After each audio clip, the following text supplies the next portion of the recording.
حدیث مبارک کې راځي که نه د موسی علیه السلام په زمانه کې قحطسالي و، باران نه کېدو.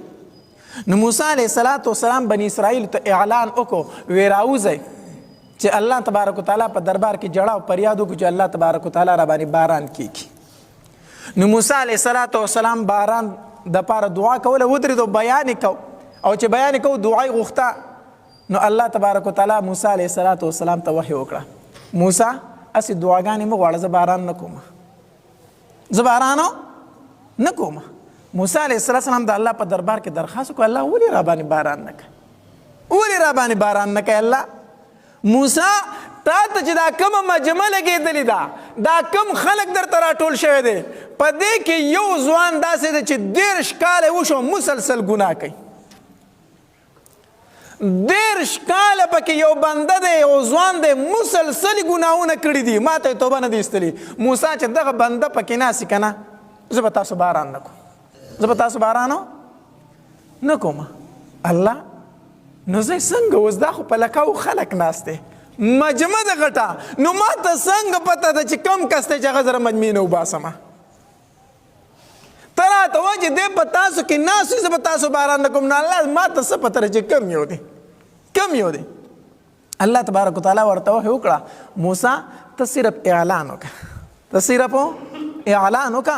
داسې ووایه چې په دې مجمع کې کم داسې کس وي چې 30 کاله مسلسل ګناهونه کړي دي او د الله په دربار کې توبه نه دی ایستلې، هغه د مجمع نه پاسې هغې نه الله باران کوي، ورنه باران نه کېږي.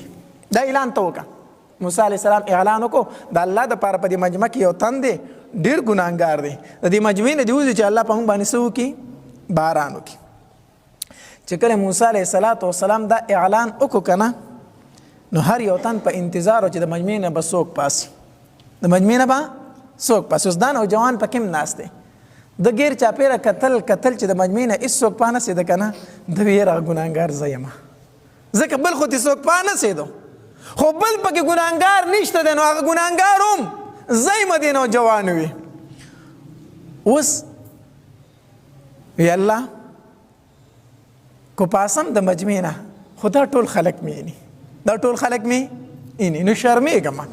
الله تر اوسه پورې زما ستا د منځ معامله وه، ما ګناهونه کول خو پټ مې کول، الله ته رانه خبر وي، او الله نن مې په میدان رسوا کوي. کو د دې مجمع نه پاسم، خو دا ټول خلک مې که نه چې هغه ګناهګار پکې دا دی. اوس دا نوجوان په زړه کې لګیا دی او په ځان باندې داسې څادر راواچو او په ژړا شو، وی الله نن زما پرده وساته، الله بیا به چېرته ګناه نه کومه، خو که اوس پاسم دا ټول خلک مینی چې هغه ګناهګار دا کس دی، الله نن زما پرده وساته، الله تا ته مې توبه ده. اوس په زړه کې دا خبره ده که نه، پاسېدلی نه دی، نه پلي نه دي کړي، چغې نه دي واري الله په دربار کې، صرف په زړه کې لګیا دی چې الله کو پاسمه خو رسوا کېږم، د اوسه پورې دې نه یم رسوا کړی، الله نن مې معاف کړه، بیا به چېرته ګناه نه کوم.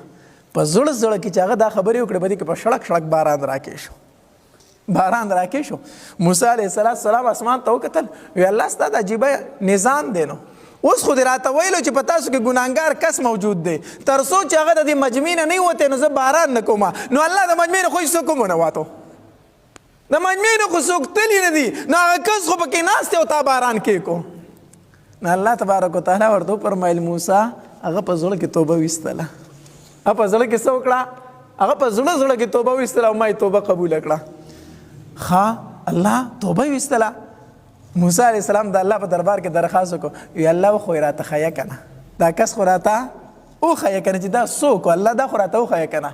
الله د الله تبارک وتعالی شان ته ګوره ښه، وی موسی 30 کاله مسلسل ګناهونه کول که نه، نو تا ته مې نه دی ښودلی چې نن یې توبه ویستله، زما ملګری جوړ شو، نن یې ولې تا ته رسوا کړم چې نوم یې درته وښیم، او اوسه پورې مې تا ته نه دی ښولی، نو ولې نه یې درته وښیم، نن یې درته هم نه ښیم. الله دومره مهربانه ذات دی، الله تبارک وتعالی. خو کاش چې د دې انسان په زړه کې خدا راشي که نه چې زه د الله تبارک وتعالی په دربار کې څه وباسم؟ توبه وباسم.